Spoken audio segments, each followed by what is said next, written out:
Applications of Pythagorean theorem. Remember that the Pythagorean theorem states that the square of the side opposite the right angle, also known as the hypotenuse, equals the sum of the squares of the other two sides. So I always find my right angle first, which is right here.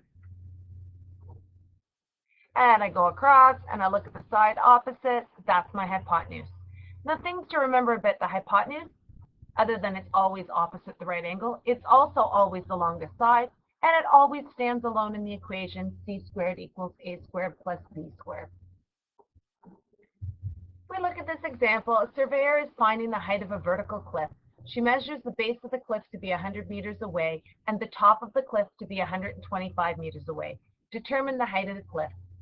Pause the video now and highlight the key information that you know you should have highlighted, and underline what you're solving for and the units you're using. Your questions should look something like this. We're looking for the height of the cliff, so it's underlined. Everything was measured in meters, so that should also be underlined.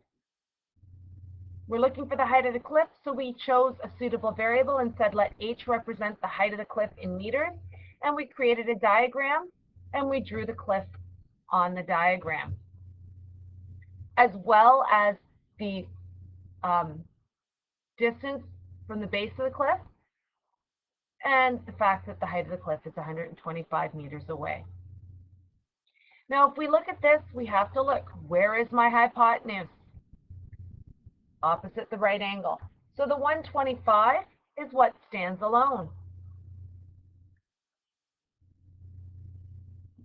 Now, I could have started out by saying h squared equals, but I don't really know what h is. So that was a bad choice of statements to make. What I really need to do is say, where's my hypotenuse? And my hypotenuse is 125. So I really want to be generic when I do this.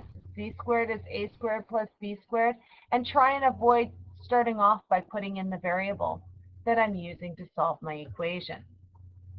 So 125 squared is 100 squared plus h squared, and I square both terms. And in order to get h squared by itself, I have to subtract 10,000 from both sides. And I solve for h squared to be 5,625. But that's not what we were asked to find. We were asked to solve for h. So at this point in time, we now need to take the square root of both sides.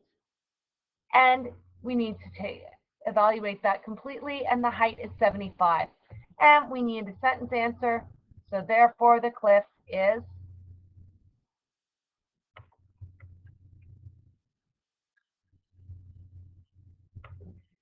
75 meters tall.